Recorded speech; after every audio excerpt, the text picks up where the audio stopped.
Amy, how you avoid becoming too emotionally invested in stories you report on. As I explained to Carol and to Lauren, look, we're going to get to know each other well. This is going to take a long time. I'm going to be recording tape, but I'm not your friend. I am a journalist, and you don't want me to be your friend, because if I'm your friend, I can't be the journalist who brings your story into the world. That and so much more coming right up on today's episode of The Pod Spotter.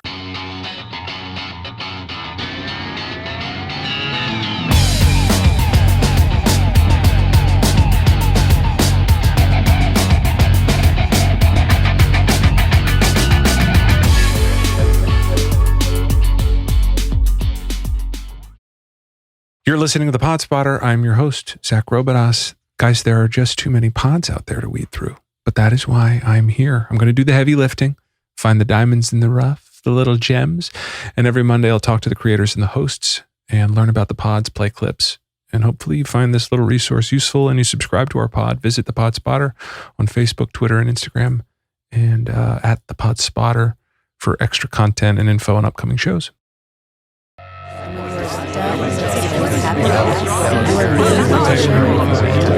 Then you like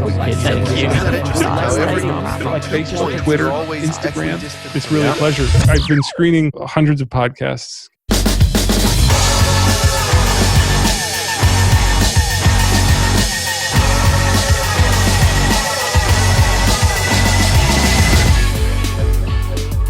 On June 6, 2017, Lauren Clark handed out flyers to managers along Washington, D.C.'s popular restaurant district. The title in bright red font, "This man has assaulted 6 women in D.C." There were 3 photos of the perpetrator, along with the image of his superior court case docket, and the quote, 52% of D.C. residents are women. This man, and men like him, are a danger to 100% of them. In addition to flyers, Lauren drafted a letter to her attacker's employer that read, "The man who attacked me works in your kitchen. His name is Jairo Cruz. He was arrested for sexually assaulting me and another woman. He pled guilty to the charges in court, and he admitted to assaulting 4 other women. 6 women violated, victimized, traumatized." End quote. The letter, the flyer, all part of an awareness campaign launched by Lauren Clark when DC's criminal justice system failed her, allowing her assailant unsupervised probation and the freedom to work, live, and play in the neighborhood she called home.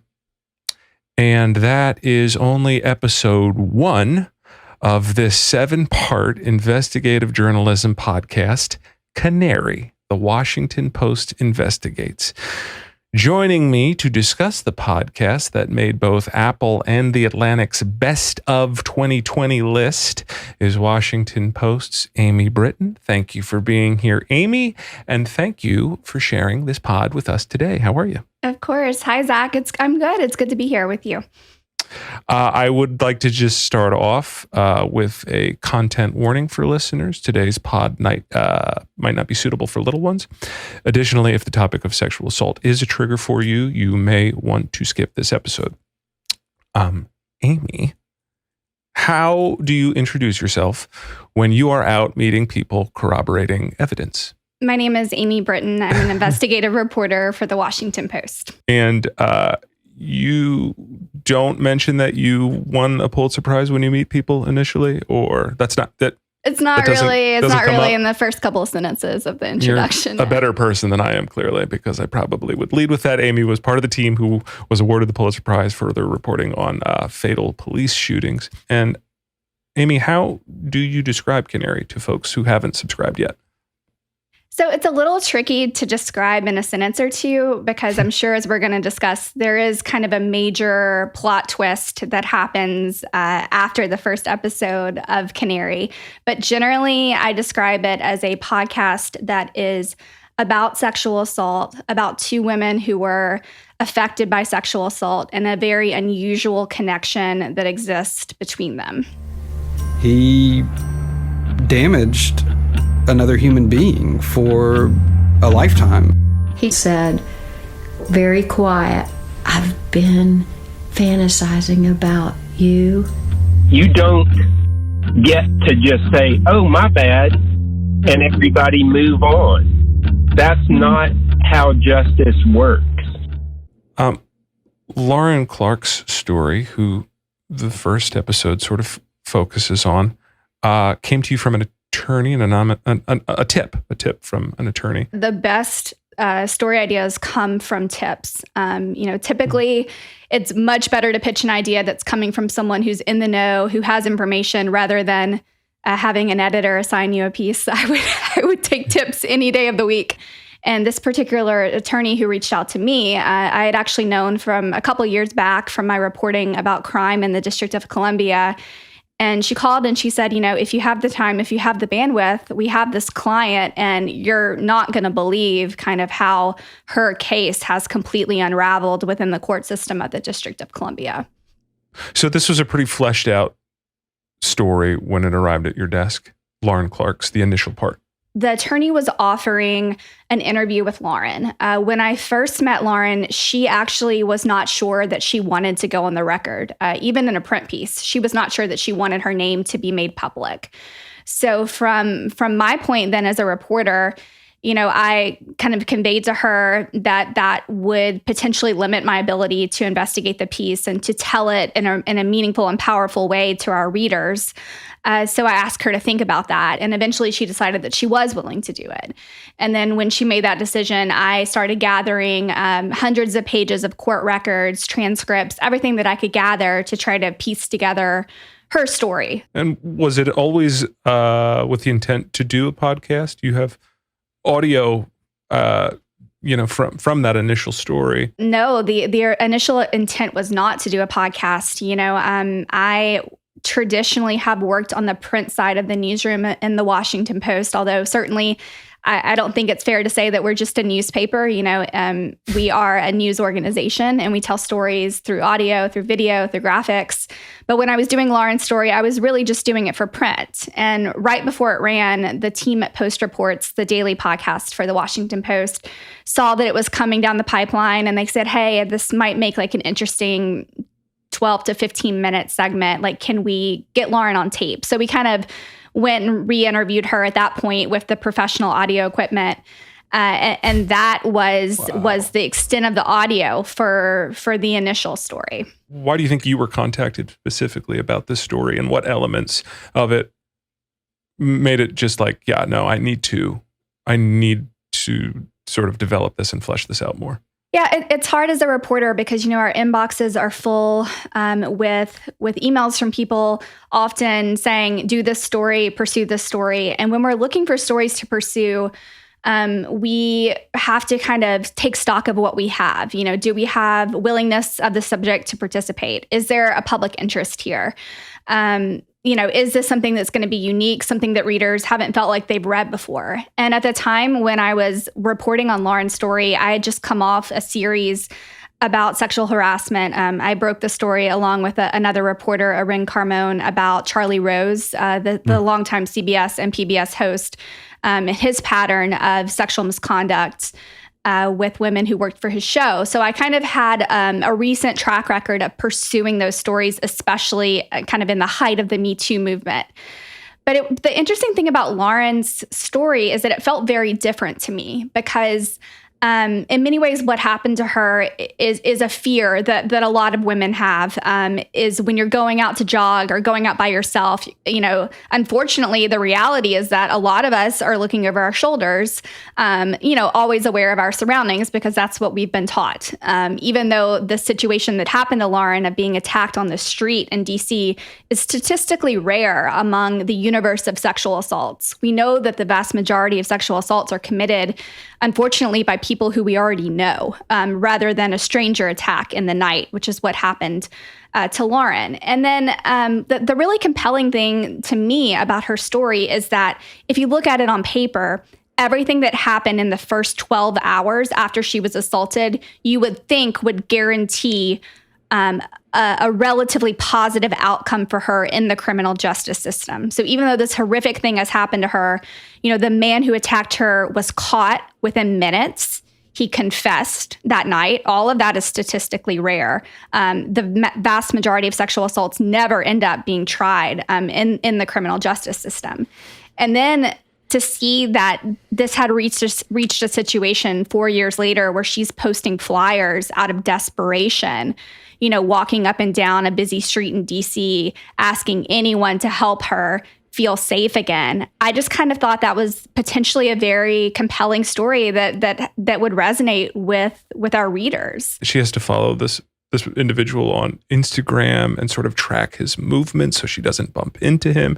It sounds like a nightmare. As you mentioned, there are so many unique qualities of her story, of how it happened, statistical improbabilities, and another unique thing about Lauren's case is her willingness to find her voice and to speak out.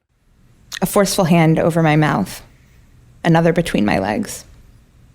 The collision of a man's body against my own, pavement, panic, pain. For days, I can still feel his hands on me. With each step I took, I felt the sidewalk tearing into my skin again, and my own reflection reminding me of the man who left my face swollen and bruised. Those sensations subsided, only to be replaced by anxiety and fear. Most nights, I laid in bed waiting for the first chirp and the sun to come up, too afraid to close my eyes. Lauren is even able to issue a victim impact statement in court before the judge to help her case. And I'm wondering, Amy, if you could talk a little bit about why it is so hard for sexual assault victims to find their voice, and why so few cases, as you mentioned, actually go to trial. Mm-hmm. Well, even if you look at, the situation in which Lauren gave a victim impact statement, Jairo Cruz had admitted to attacking 5 other women, including one other case just minutes before Lauren was attacked. Yet Lauren was the only one in court speaking out and giving a victim impact statement. The other woman in the case that had also been tried had no interest in going to court and participating in this. So, and I mean, you could understand why, right? We've seen for decades now how a lot of people just feel like this doesn't really matter, and that the voices of victims are not heard within the criminal justice system. So when you hear Lauren giving that statement, she's taking the opportunity to say, this is how this has affected my life. This is how it will affect my life forever. It certainly does not define her, but it's a reality that she's forced to confront every single day when she wakes up and chooses to walk outside, especially by herself. It ends up being a huge theme on our podcast. We talk a lot about, the sort of therapeutic effects of storytelling and getting your voice heard and putting it out there in some form, whether it be an article or a podcast. And what your podcast is a reminder of is just how hard it is just to do that. When you have to go back to those events and tell your story, you relive them, you recreate the circumstances around them. You hear that on your podcast every time. Lauren has to revisit the event of that day. She's back there. It costs her something. And I guess I'm curious about how you, as a journalist, as a normal human, when someone begins that story, it is our impulse to comfort them and tell them it's going to be okay. And you need to verify and you need to fact check in those moments. How do you prepare for those conversations? So I think it's about transparency, from the get-go. The first time that I met Lauren, even before she was willing to go on the record, I conveyed that we were going to need to have some very difficult conversations. And not only was I going to have to ask her about the worst moments of her life, but I was going to have to ask her those questions multiple times in an effort to really drill down on the details that would convey the powerful transformation that she had gone through over the past 4 years. And I also said that, in these moments when we're going through this, please let me know if you need to take a break. And we took a lot of breaks, sometimes kind of I would raise my hand and say, let's take 10 minutes, or Lauren would raise her hand and say, can we take some time? You never want to force someone to recount a situation that's painful. At the same time, I believe as a journalist that these details and the precision of the details are especially important, because when we use terms like sexual assault, that has such a broad range of meaning in our society. And I don't want to be gratuitous in the descriptions of what happened to people, but I think it's very important to be specific. So readers and listeners can truly understand what someone has gone through. And I think that especially when we were making Canary, I felt it was so important to have these types of raw moments on tape because you often don't hear them. Because frankly, a lot of times we don't have permission to record these types of conversations. And in my reporting in the past, I've often thought that if people could just understand what someone like Lauren goes through, or someone, who had worked for Charlie Rose and been harassed by him for years, if they could understand the really difficult nature of these conversations that we had for months leading up to the publication of a story, maybe they would think about it a little bit differently, because often you hear things like, well, why did they wait so long to speak out? Or, why are they going to the press? Or, and often we can't convey the scope and the depth of the conversations that have happened that have led to the point where they've made the decision to go public with their account. And to your credit, you get validation of that. After releasing the story and helping her find her voice, you sort of unleash the Canary effect, and you start hearing from other women almost immediately. Yeah. And then you release this little cliffhanger at the end of episode 1. I thought I was done with these types of stories for a while. And then on one Saturday evening in February of 2019, I got an email. It read, "Hi, Amy. My name is Carol, and I have some information that may be pertinent to your recent article. It is very sensitive information for me, implicating a person in your story. I appreciate your reporting and the work you do around this issue. It's truly making a difference for survivors like myself. In fact, the grace it has afforded me has compelled me to pay it forward. It is the inspiration for my reaching out to you. Best to you, Carol." I learned a new name that day, Carol Griffin. What she would tell me, it would change the way I looked at the story I had just published, and it would give new meaning to the system that failed Lauren Clark. So if you are still here and still listening and haven't already subscribed to Canary and left to go binge it now, I do want to warn you, we will get into spoilers now, and as we continue our conversation. So Carol Griffin, maybe just introduce Carol for us, and also could you just explain how exactly your story got to her? I think that's interesting also. Yeah. So one of the key aspects of Lauren's story is that when her case was heard in D.C., the judge in her case, Truman Morrison, gave a 10-day jail sentence to the man who had attacked Lauren and admitted to attacking 5 other women, a chef, by the name of Hyra Cruz. And when Lauren goes back to court, she speaks to the judge again. So Judge Morrison was quoted in my initial story about Lauren. And I had no idea, but hundreds of miles away in Alabama, there was a librarian by the name of Matthew Lane, who is a subscriber to the Washington Post. That's a plug. Please subscribe if you have not already. But Matthew was sitting in his office in the library where he works, reading this article about Lauren that I wrote, and he got to the point in the story when I quoted the Judge Truman Morrison. And he recognized that name as the name of the man who he said had sexually assaulted his ex-wife, Carol Griffin, when she was 16 years old. So he is reading this and he is having this own debate, like, do I alert Carol? Do I tell her that the man who assaulted her is in the Washington Post today? He ultimately decides that he should tell her. So he texts her that night and sends her the link to the story. And then keep in mind, I know nothing about this unfolding at the time. I'm just recounting what I know now. And she ultimately decides to send me that email that you hear at the end of episode 1. And it lands in my inbox on a Saturday evening in February, I think exactly 2 weeks after I had published Lauren's story. Wow. Her family had grown close to him because he had been a leader in issues of civil rights and voters' rights, which her family was really passionate about in Alabama. So the families became friends to the point where Truman Morrison began to vacation with the Griffin family. And Carol's allegation is that on one of these trips when she was 16 years old and asleep, that Judge Morrison had sexually assaulted her.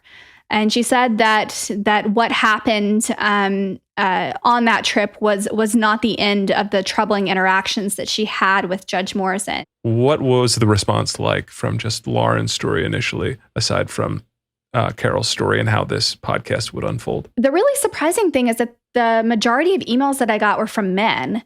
And I thought that perhaps her story would resonate more with women, but the men who reached out to me, they were grandfathers, fathers, saying that, they felt like Lauren was a hero for speaking out the way that she did in such a bold way, and that they felt that they had a better understanding of what women had gone through who had been sexually assaulted just after reading her story. You brilliantly used the metaphor of the canary in the coal mine as a sort of framework for your pod, which gets served up to you in this moment when you're talking to Carol's now partner, Shay. It's like almost with Carol, there's a part that refused to be silenced, that refused to be ignored. And that kind of reminds me of a canary in the coal mine. Like the canary in the coal mine is something that's very fragile, that dies first, and it dying lets you know that there's trouble coming. Mm-hmm. So I don't. They know. don't always die though. The canaries don't? Yeah, apparently they resuscitate them when they get to the surface. Yeah. Okay, I didn't know that. Okay, so when he articulates that metaphor, are you sitting there like, oh, Shay, you just gave me my title of my podcast? Be honest. Like, you're like, that is brilliant. One thing that bothers me a lot about a lot of the podcasts that are related to crime or sexual assault is that they all sound so dark and ominous and, like crime and punishment style titles. And when Shay made this remark about Canary and the idea related to kind of feeling that Carol represented that, I thought, okay, this is really fascinating because it applies so much to Lauren, the way that she made this public warning of danger to try to help women in DC. And it just kind of became like a working title for over a year. I hope that when listeners are listening to episode 2, they get it. When they hear that moment, they understand kind of why we've gone with this, what it means, what the theme that we're trying to convey about speaking out. And then I also like that it's kind of a beautiful title. It doesn't scare me like other titles do. It's not dark, but when you do think about the canary in the coal mine, you think about they give their lives. They sacrifice themselves. But with your like weird, deep canary knowledge flex there, you learn that they are resuscitated. They're given new life, and they're given the ability to breathe again, which again I think is just a brilliant metaphor for your pod. Why did you have that odd knowledge of canaries? I actually read some academic journals Wow. about canaries. It was like a journal about aviary science or something. Wow. And then someone emailed me and they're like, you said in the series that, canaries are resuscitated. Is that actually true? Like, did you fact check this? And I attached the journal article when I responded to them. Like, they listened to this whole 7-part series and that is the thing they nitpick on. Like, guys, you kind of missed the point of the pod a little bit. Amy, I'm so glad to hear that you have listened to or read academic journals on canaries, because I thought as an opportunity to get your canary pod swag on the wall behind us here. This is a tradition on our show to feature the pod in perpetuity behind us. I thought I would ask you some questions about canaries. Oh, no. Yeah, 3 facts about canaries. One of the facts, Amy, is a complete and utter lie. Answer correctly, and your pod memorabilia gets to the top shelf on the pod wall behind me. It's also a test of your corroboration ability to see when a person is lying. I'm going to give you 3 facts about canaries, and we'll see how much you retain from those scientific journals. Are you ready for test your canary knowledge? Yeah, let's go for it. 3 facts. One is complete and utter nonsense. The male canary has a much better voice than the female canary. They are actually the better singers. The Canary Islands, informally known as the Canaries, derive their name from the indigenous chirping bird that is native to the region. Number 3, Tweety Bird, the most famous cartoon canary, made his debut in 1942's A Tale of Two Kitties. 3 questions about canaries. One is total nonsense. This is so bad. Okay, so I know that the first one is true because we actually talk about that the female canaries were cheaper because their voices weren't as good, and that's why they were easier to. You do mention they're cheaper. You don't give the reason why. We don't say why. You don't say why. Is that why? So that was why they don't have the song. Yeah, apparently they can't sing as well, so that's why they threw them down in the coal mines. Jeez Louise! Oh God, big coal. What the? Get the noisy ones. You want the chirping because then the chirp. Okay, wait. Read the last one. Yeah, sorry. Okay, so the last 2, you've ruled out the one correctly. The last 2. Canary Islands, informally known as the Canaries, derive their name from the indigenous chirping bird that is native to the region. Or Tweety Bird, the most famous cartoon canary, made his debut in 1942's A Tale of Two Kitties. I wouldn't make just one part of that statement false either. It's like, it wouldn't be, there's no trickery. Yeah, involved. okay, so I'm going to go... And I'm really going out there. I really don't know, but I'm going to go with number 2 being false.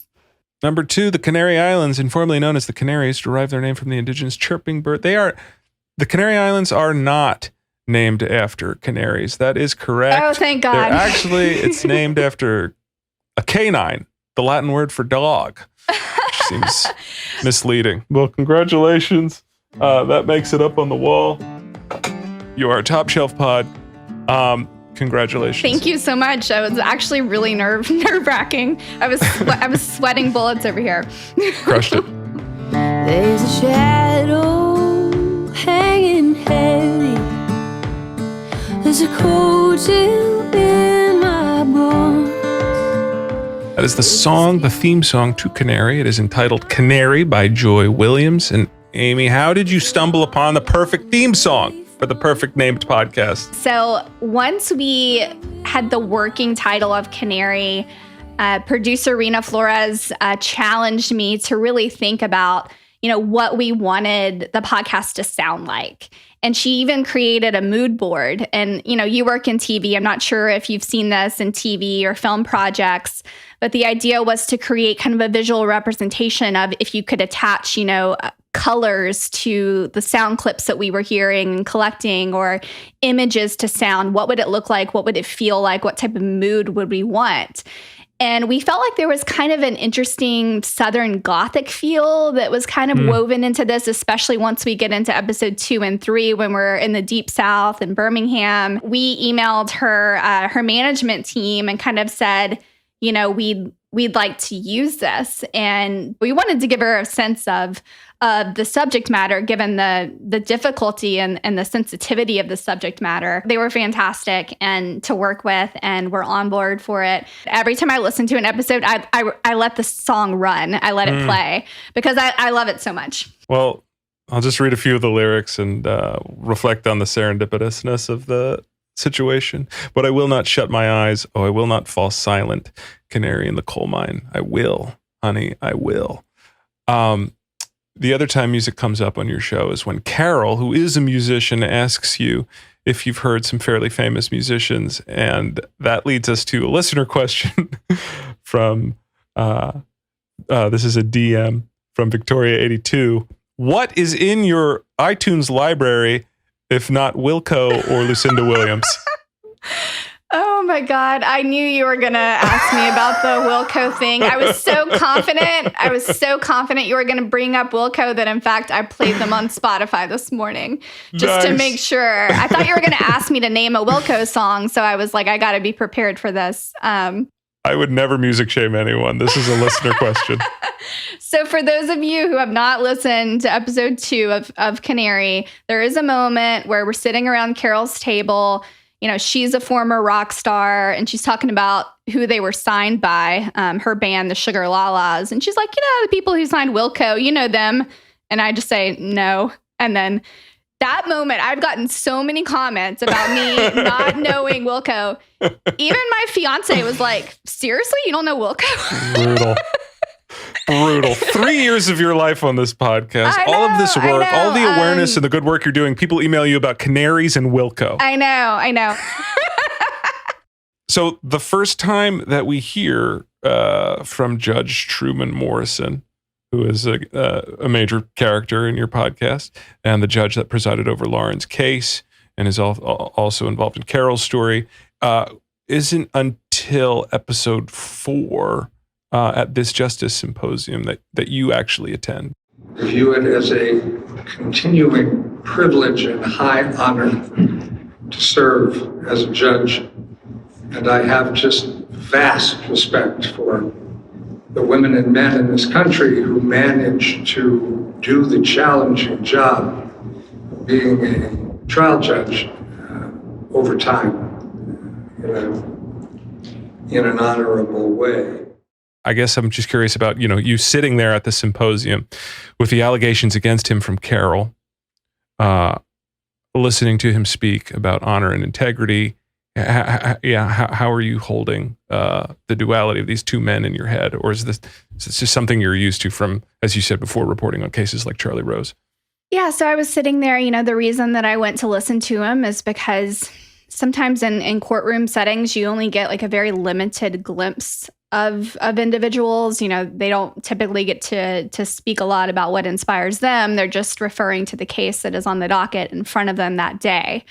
And unfortunately, in DC, we are not able to really ever record in the courthouse. So there was no opportunity for me to get his voice on tape there. So I saw that this event was marketed in Michigan, which is his hometown of East Lansing there. And I thought, let me just go and attend, listen to what he has to say and see if I can get a better sense of him. Because at this point, my impressions of him were largely informed from discussions with Carol's family, and kind of what they knew about him. And I think that upon listening to him, it kind of hit home, a lot of the issues that we deal with as investigative reporters, and that human beings are complex. They're not flat characters. Someone can be accused of doing tremendous good and also be accused of doing tremendous harm. And both of those realities exist in the world, and we hope that is conveyed within the podcast of Canary. What are the kinds of things that you're looking for in those moments when you describe him physically and his wardrobe in great detail, but like what else as an investigative journalist in those moments of corroboration are you actually looking for? You're just looking to get the temperature of a human, really? I'm looking for how he speaks to people, how people view him, the fact that he was greeted with thunderous applause, kind of mobbed after he spoke by people in his hometown. He was really a hometown hero to these people of Lansing. I think it's important to kind of step back, zoom the camera out a little bit, if you will, and get a better sense of who this human being is. And also you get a sense that he's not just some run-of-the-mill judge who has been toiling away in obscurity in DC for 40 years. He's traveled the world. He's an expert witness on bail reform. This is someone whose word people trust. She's coming forward against the word of a judge. And at this point, we don't know what his response is going to be to these allegations. We've sort of been dancing around this and talking around this, but at this point in your investigation, you've been told that this judge, Truman Morrison, has assaulted Carol upon multiple occasions as a minor, once while meeting his child, and this account at his second wedding. And when I went out to the car, I leaned over to get my guitar. And when she was reaching into her car, she said Truman suddenly grabbed her from behind. I felt his hand come up the back of my dress and grab me by my vagina. And he put his hand there, but it was always the same way that he touched me, which was this kind of weird, desperate, almost frozen. He didn't move his hand. He just grabbed a hold of me, and then he would just like lean in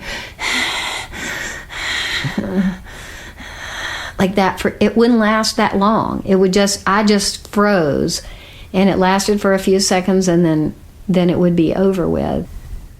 How do you avoid listening to him at the symposium with this knowledge, or at least this accusation in your head, and not just stand up and say, Hey, I know what you did. Look, I'm a human being first. I'm a human being before I'm a reporter. So there are difficult moments. I mean, when you just played that clip, it's still difficult for me to listen to that, even though I've heard it probably dozens of times in the editing process, because someone is conveying a situation that was very traumatic for them and had a tremendous effect on their life. As I explained to Carol and to Lauren, look, we're going to get to know each other well. This is going to take a long time. I'm going to be recording tape for hours and hours of discussions. I'm going to be on reporting trips. I'm going to be trying to talk to your family, but I'm not your friend. I am a journalist, and you don't want me to be your friend, because if I'm your friend, I can't be the journalist who brings your story into the world. You need me to stay centered on my mission as an investigative reporter, which is to follow the truth wherever it leads me. That's a conversation you always have up front, or did you feel something in this specific instance where you're like, I gotta put the wall up? I think that there's a certain intimacy with audio reporting that's a little bit different from the medium of print. Just knowing that we're going to have all of these calls that are going to be taped, and there's going to be things that I'm gathering for audio tape, like going to your bakery, meeting you in Marion, Virginia for reporting, sitting around your kitchen table, which might, even going to your parents' anniversary ceremony, things like that. And the amazing thing is she said, okay, because at that point she said that she felt such a commitment to getting her truth out there that she kind of was able to just release the anxiety of that and the weight of that, and just say, okay, let's see where this leads. What percentage of these don't come to fruition? What percentage of these threads do you pull and the story is not? A lot. Yeah. My dad is a geologist in Louisiana. And I remember growing up, there would be days that he would come back from the office being very upset. And as a geologist, when you're looking for your company at places where you think they should drill and where they would likely find oil, you're looking for signs that if you choose to drill, that it will be successful, that there will be oil there. But sometimes all of the signs can point you to one spot, but when you drill, there's nothing. My dad always taught me that when that happens for his job, the best thing he could do is go back and try to find, something that would be successful for his company, even though he had just had a failure. And for me, I've always thought that there are remarkable parallels to that metaphor for investigative reporting, because you can be pursuing a story and think that every sign would tell you to drill here, that there's going to be something here, but sometimes you just don't have enough. Let's take a quick break. We'll be right back.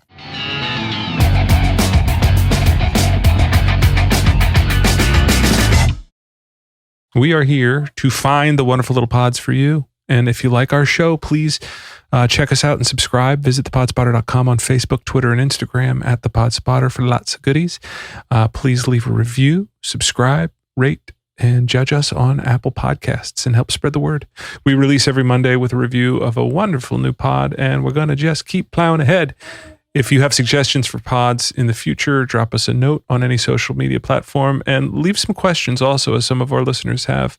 Suggestions of pods and questions will be read on air to the hosts that you love. Visit us at thepodspotter.com.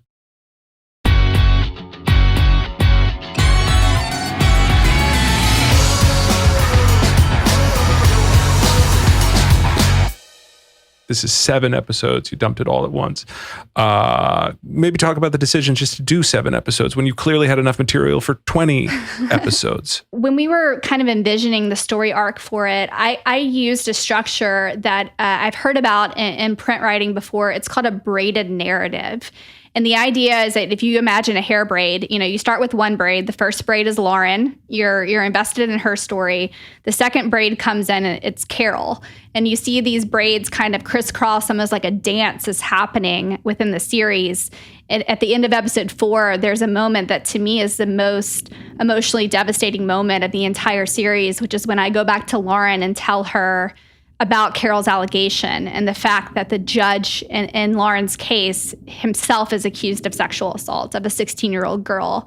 And there's this moment where Lauren is kind of gasping for breath, really struggling to convey how she's feeling, and then expresses just so much anger at how pervasive sexual assault is in our society that the judge in her case himself is accused of it.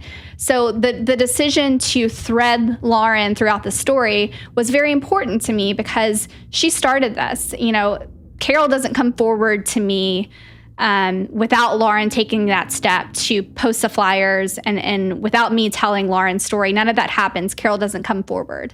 So you kind of see the braided story. And then at the end, in episode 7, is when the braids are tied up together and they are finally face to face. It's incredible. We had a group of 8 listeners in our newsroom who had nothing to do with this story. You know, a sports columnist, a couple of editors who had nothing to do with this. We had them listen to all 7 episodes, and we had Zoom sessions with them. We had them fill out surveys. We interrogated them about any possible cuts, anything that doesn't make sense, you know, and we had these really lively debates with people arguing to cut certain material or to keep certain material. So we were always looking for ways to keep it trim, because I think that especially right now with everything going on in the world, people's time is valuable, and you don't want to waste people's time. That idea of court reform is another major braid of your storytelling. Whether or not this judge, who himself is a criminal, is he able to evaluate sexual assault cases impartially and dole out sentences accurately? And we learned that this technology is sort of being created along with your podcast to vet judges. Where are we on that right now? And investigative journalism's ability to search through judges' court cases to monitor the integrity of what they're doing. Yeah, I think that's one of the biggest frustrations of Canary, and you kind of hear that in episode 6, is that I've gone down this path of trying to figure out how many cases Judge Morrison has handled over 40 years. And it's not like you can just go to a public court website and type in Judge Morrison and you get every case that he handled in DC Superior Court. That would be great, but you can't actually search by judge. So I had to get one of our data reporters, Stephen Rich, to do what's called scraping, where he scrapes all of these cases through a computer programming and a system that he's created. He's gathering them and then filtering them. So then we just have like a docket number for each case. And then a lot of times I had to go to the courthouse for hours and hours to run all these docket numbers through to see if they were related to sexual assault. And then if they were, I would try to order transcripts, but transcripts don't really exist beyond 10 years, unfortunately, because the law for the longest time in DC was to destroy them after 10 years. Wow. The really illuminating part of episode 6 for me is when we hear this essay that Judge Morrison himself has written about this issue, about the lack of accountability in the judicial branch and the fact that no data exists for anyone to really judge how good a judge is. It's really wild. It's a really wild moment on your pod. That's episode 6. Is that what you said? Yeah, episode 6. Yeah, it's wild. I will ask you an impossible question, and you can tell me not to ask it, but given that research and given all the cases of sexual misconduct that you were able to find on Judge Truman Morrison, and given what we know that he had a propensity to give lighter sentences, do you think that his past clouded his judgment on cases of sexual misconduct? Or do you think that across the board he sort of was just known for bail reform and was pro just not over sentencing people? I think the really hard thing for me in trying to answer that question is that you can never really know what's inside someone's head when they're making a decision. All you can know is what they've said in the court record and kind of what they've done in other cases that we uncovered. I will say that of the people I interviewed who were close to him, people who either worked as clerks for him or knew of him in the courthouse, they said that he had a reputation across the board to avoid jail time at all cost for cases, that he would look for any alternative to jail time. I'd like to play another clip from the conversations that you had in that sort of fact-finding character referencing on Judge Truman Morrison. Okay, well, it's certainly troubling experience. But what perplexes me is why 40 years later she's, seeking publicity with the Washington Post and not therapy to resolve any things that are still obviously, I guess, or not obviously, but maybe still troubling her, is, what I'd want to say about that. This was a colleague of Judge Truman Morrison's going on record when you were asking for character references. And I guess my question is, was that surprising to hear her initially just not be skeptical? Or is that the sort of textbook reason why victims don't come forward more? It really was not surprising to me. I've done a lot of these similar interviews, I would say, in other stories about sexual harassment and misconduct. And I've heard this type of skepticism from people who are close to the person who is accused. What was unusual about Canary and having this discussion with Hannah is that I had the permission to record it. And after I had that call, I felt very strongly that exchange that Hannah and I had should be included in the podcast, because I thought that it crystallized a lot of the fears that Carol had in her decision to come forward with the allegation. And that people would question, why she hadn't come out publicly years before. They would say, well, he's a good person. Why ruin his career or ruin his life now, so long after this happened? And to have Hannah on tape kind of saying all of that, I thought was really valuable for listeners to hear, because sometimes, they might hear Carol's concerns and think, well, who would say that? And then here we have on tape someone saying that exact thing. I think that anyone listening to just this interview that hasn't listened to the pod, they might sort of blend Carol and Lauren together, and just the nature of the story, they're sort of entwined. Their stories and them as people are entwined and connected, but they are very different, and how they were traumatized is very different, and how they're dealing with it is different. And I'm wondering if they've articulated any of the different ways they've responded to hearing their story in this 7 podcast form. After it was released, I checked in with both of them, and Carol binged the series overnight with Shay, her partner, by her side. And when I talked to Lauren, she was really taking her time. She did not listen immediately. She listened to the first episode, I think a day after it was released, kind of surrounded by 3 or 4 friends who were holding her hand while she was listening to it. And she really expressed to me that it was very difficult for her to even hear the first episode, because it felt, she said that it felt like an immense wave of grief had come over her, and kind of hearing everything that had been lost and everything that she had gone through, and knowing ultimately where the story was going to lead. And I just thought, wow, my I guess predictions were so off, because I thought that it was going to take potentially weeks for Carol to get through the series.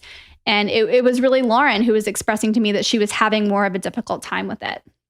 It's really fascinating, just because of how Lauren dealt with it, with flyers, and she just kind of with a sledgehammer was like, I'm going to just attack this. And Carol held on to this story for years and years. So to hear that. Yeah, I think it also speaks to the intimacy and the power of the medium. It can be emotionally affecting in a way that print is not. Yeah. One more impossible question for you, but I think it's an interesting one. We asked Allison Behringer, who was here last week. She hosts the Bodies podcast, just about what you said, the pervasiveness of sexual assault in our society. What are we doing wrong? She had mentioned, she brought up this interesting thing about the way we talk about consent can start so much earlier than what we actually do. Like a 2-year-old can be told, like, you need to ask before touching them. Like that is sort of her like magic wand wish, is that we all sort of talked about consent earlier. Do you have any ideas or tips or anything? What in your perfect world would we do to help this culture of sexual misconduct? It can't reach the point where you're going off to college and just, learning about consent. But from what I've heard in our neighborhood and in our community, it sounds like a lot of people are having those discussions earlier, which I think is a really positive development and perhaps one that can be directly attributed to the aftermath of the Me Too movement. And podcasts like Canary. So talk to your children and keep making kick-ass podcasts is the solution.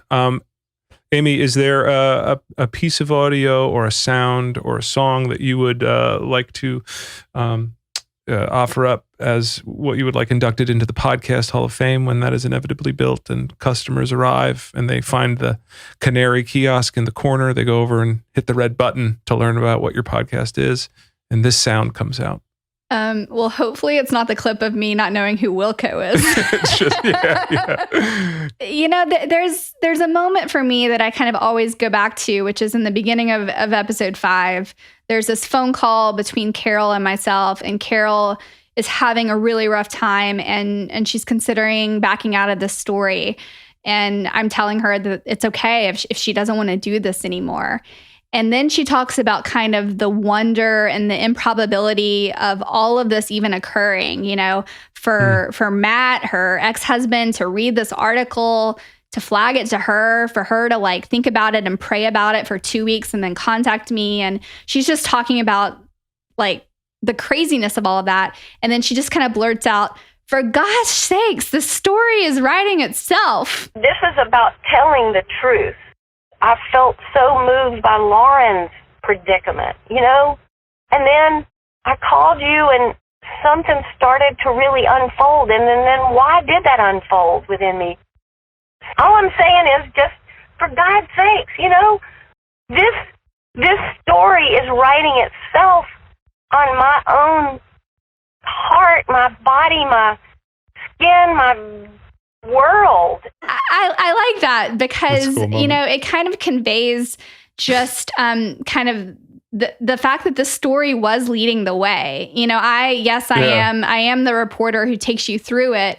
But at the same time, there were so many factors that made this such an extraordinary reporting project that I felt often that I should just get out of the way. Well, and it's exactly what you do in that moment. You don't you just let her go too. You just you don't say anything. It's writing itself, and she in that moment is like giving herself the answers. It is a cool moment. I mean, I'm not a podcast host. I mean, I am now, but I wasn't trained to do this. I've struggled a lot in trying to feel confident enough to kind of have myself as the host of it. And I've always just gone back to the feeling that, gosh, this is such an extraordinary story. If I can just do a solid job, it doesn't have my voice doesn't have to be perfect, but if I can just get people through it and just get out of the way, you know, people can hear this material. And if I could just guide them a little bit, hopefully they will stay with the story. Well, Amy, it's the last 5 minutes of our podcast here.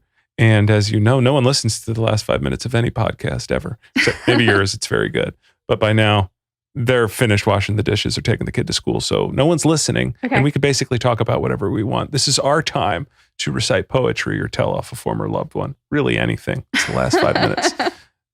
And I don't have a canary story, but I do have a cat story that I thought I'd share. I have a shitty cat. I have a really shitty cat for about 14 years now. It's just mean and only likes my wife. And now my daughter doesn't like me, doesn't like anyone, attacks anyone that comes and visits and feeds it, tries to keep it alive. She attacks them too. It doesn't matter. But after 16 years, she finally earned her keep when here in New York, our apartment was, after how many years, finally we had, oh my God, I'm so embarrassed. We had a rodent. We had our first mouse in the apartment. A lot of people are saying because of all the extra trash on the street from people cooking and stuff, there's an uptick of rats and vermin. We had a little field mouse in the apartment. And this mean ass kitty, while this guy was terrified and running away, my wife, she was a little bit braver. Me, just fled the room, didn't want anything to do with it. This cat took care of business, did what it was supposed to do, and started playing with it like it was a toy, and eventually captured it in its mouth and kept putting it in my sneaker. I think that's something they do. I'm proud of what I did. I've won. This is awful. I know. I'm sorry, but she kept putting the sneakers I had to throw away. I eventually captured the mouse in a Tupperware container and released so it into the it world. was still alive at this point? Yeah, still alive. She didn't want to kill it. She just wanted to play with it, even though she's the meanest cat ever. She wanted a friend, basically. She was lonely. But we got the mouse out of there, and the cat's been walking around like top dog. Just the cat is the apex predator now. The cat is the alpha of the apartment. And I immediately went on Zillow, and we're ready to get out of here after that one. But first time after so long of living in New York, of getting that in the apartment, I'm traumatized by it. Everyone should own a cat, even if it's mean, I think. So I don't have a cat, but I do have a dog. Her name is Dolly, and she's named after Dolly Parton, an American treasure. And during over a year that I spent making Canary, the last stretch of it was at home during the pandemic. And Dolly, Dolly and I worked together in the sunroom that we're recording in right now. And we're surrounded by windows, which is lovely because the light streams in. But Dolly uses the windows to keep a watch on the squirrels, which have invaded our yard. So she gets very agitated and very upset with squirrels. It became a running joke in our household that she wanted me to drop the Canary investigation and do my own squirrel investigation for the next podcast.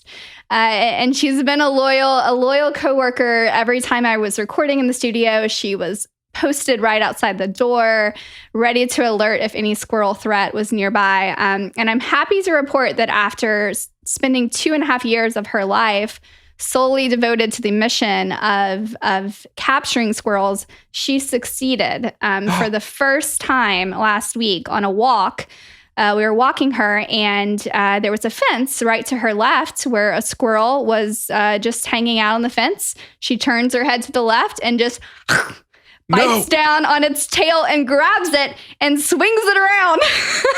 No. And, we were... those things have claws. We were like...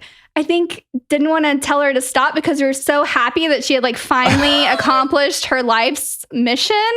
But she dropped it. So it scurried off. It's fine. And she had fur in her mouth from the squirrel. And I will say that in the walks since then, she has been totally emboldened by her success. And is now very, very focused on any squirrel. So that's my little story about my sweet Dolly. It's beautiful. Ties in perfectly to the theme of the pod. Sentinel species, they're called. Canaries are sentinel species. They stand watch, much like Dolly the dog and my wonderful cat, who are both apex predators now for what they've accomplished. And it ties in beautifully with my favorite piece of audio, which I will induct into the Podcast Hall of Fame, which happens just after your Shay reveals the theme in that metaphor, and then you expand on it with your deep, deep knowledge of canaries. I'll have that take us out. But before I did, I just wanted to mention for anyone who is still listening and who is struggling to find their canary voice, I'll end with the number for the National Sexual Assault Telephone Hotline. That's 800-656-HOPE, 800-656-4673. And Amy, I thank you for being here, and thank you again for sharing the pod, and I'll have you take us out talking about canaries. A canary in a coal mine. You've probably heard this phrase before. A century ago in coal mines, the biggest threat to miners was a toxic, odorless gas, carbon monoxide. But there was a way to warn these miners. Mining companies either bred or bought canaries from pet stores. When a canary sensed that something was wrong in the mine, it would flap its wings, and then it would fall unconscious on the bottom of the cage. The danger was all around those miners, but they couldn't have known it, not until that little bird alerted them.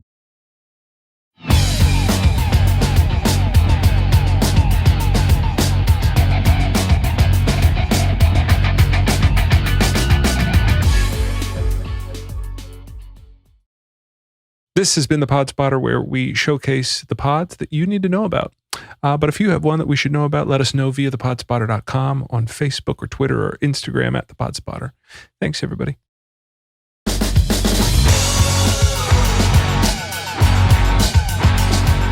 This has been Zach Robinos. The Pod Spotter is created by the Price Brothers, produced by Oink Inc. Radio, associate producer Tori Adams. and is recorded and produced at Baker Sound in Philadelphia.